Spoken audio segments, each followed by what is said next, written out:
Hello ആൾ. അപ്പോൾ ഞാനിന്ന് ഡ്യൂട്ടിയെല്ലാം കഴിഞ്ഞ് വരുന്ന സമയത്ത് ഭയങ്കര ഒരു കൊതി മീൻകറി കഴിക്കണം.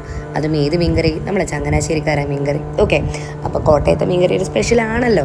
നമ്മൾ കോഴിക്കോട്ടുകാർക്ക് നമ്മൾ മീൻകറിയെല്ലാം ഉണ്ടാക്കുമ്പോൾ വാളംപുളിയെല്ലാം യൂസ് ചെയ്യുക, ഇവിടെ കുടംപുളി ഉപയോഗിക്കുക. അപ്പം ഞാൻ ആദ്യം തന്നെ അത് കുറച്ച് ചൂടുവെള്ളത്തിലിട്ട് വെച്ചു. ആവശ്യത്തിലുള്ള സാധനങ്ങൾ ലൈക്ക് കുഞ്ഞുള്ളി, പച്ചമുളക്, ഇഞ്ചി, വെളുത്തുള്ളി ഇതൊക്കെ എടുത്ത് നന്നാക്കി വെച്ചു. എന്നിട്ട് ഞാൻ എന്ത് ചെയ്തു, അടുപ്പത്ത് പാത്രം വെച്ചു. അതിലേക്ക് ആവശ്യത്തിനുള്ള കുറച്ച് വെളിച്ചെണ്ണ ഒഴിച്ചു കൊടുത്തു. നല്ല വെളിച്ചെണ്ണയിൽ ഉണ്ടാക്കുമ്പോഴാണ് ടേസ്റ്റ് കൂടുതലും കേട്ടോ. എന്നിട്ട് നമ്മൾ കടുക് ഇട്ട് കൊടുത്തു. അതുപോലെ തന്നെ കുറച്ച് ഉലുവ ഇട്ട് കൊടുത്തു. അതൊക്കെ നമ്മളെ പാകത്തിന് കേട്ടോ. ഉലുവ കുറച്ച് മതി, ഇല്ലെങ്കിൽ കഴിച്ചു പോകും.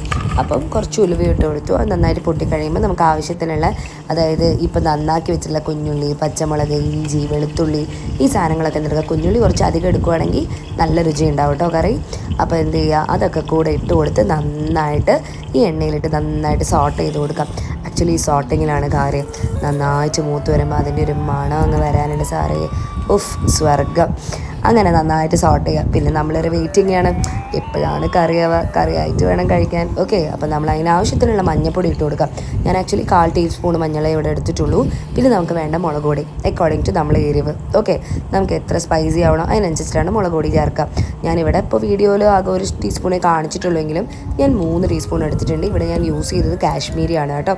കാരണം കാശ്മീരി ചില്ലി പൗഡർ ആകുമ്പോൾ കുറച്ചുകൂടി കളറൊക്കെ ഉണ്ടാവില്ല. അപ്പോൾ നല്ല ചുവന്ന കളറിലുള്ള മീൻകറി കഴിക്കാനുള്ള ഒരു കൊതി കൊണ്ട് അതെടുത്തു. ഓക്കെ, ഇപ്പോൾ അല്ലാത്ത മുളക് പൊടിയാണെങ്കിൽ അതും എടുക്കാം കേട്ടോ.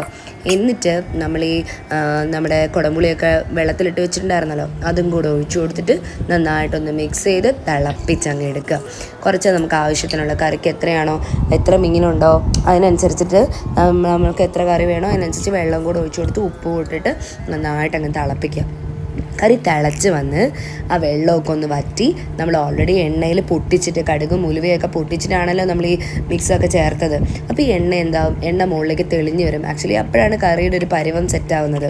അപ്പോൾ നമ്മൾ ഈ മീൻ എന്ന് പറയുന്നത് പെട്ടെന്ന് വീണ മീനാണ് ഞാൻ എടുത്തിട്ടുള്ളത്. ലൈക്ക് നമ്മളൊരു ഏട്ട മീൻ എന്നൊക്കെ പറയുന്ന മീനുണ്ടല്ലോ, അതിൻ്റെയൊക്കെ പോലെ. ആക്ച്വലി തലയുടെ പാർട്സാണ്.